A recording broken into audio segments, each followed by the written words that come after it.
I've seen other guys take him lightly in the past that have fallen, so I know Case in that. point, Alistair dancing on the way to the ring last I time. know that's a big mistake, that I can't do. So I'm not going to be doing that.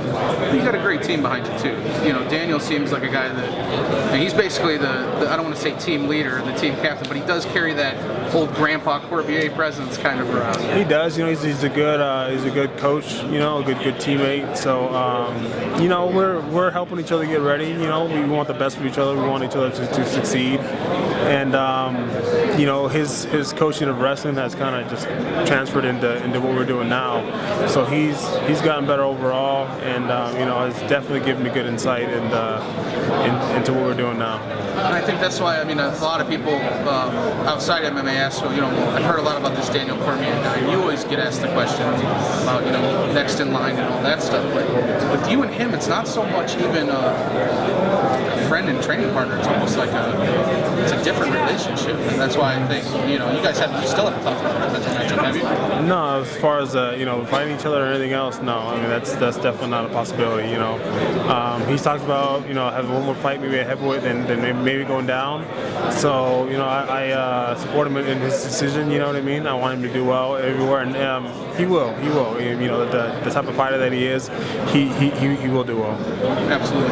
Now, one of the things that they're coming down to this fight is that Antonio looks so good in his last fight, and you are, I don't want to say you're a small heavyweight, but you're not the biggest. A lot of people think size is going to be a factor. How do you kind of counter that? I've fought against bigger guys before. I'm used to it. So this is the weight that I've chosen to fight at, and I have to make do with what I have.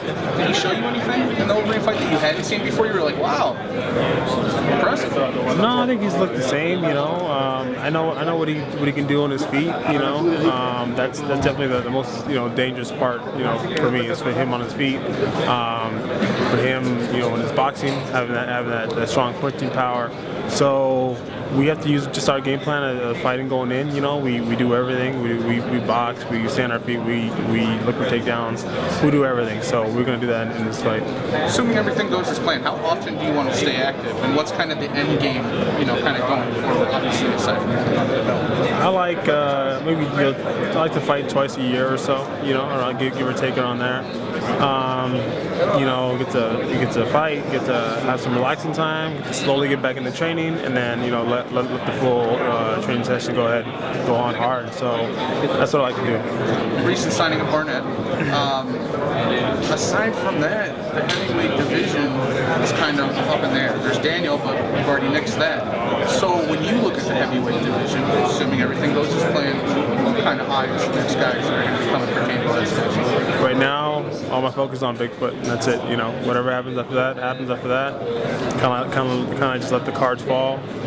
However they may. But hey, man, this is all I'm thinking about. Is this fight right here Saturday.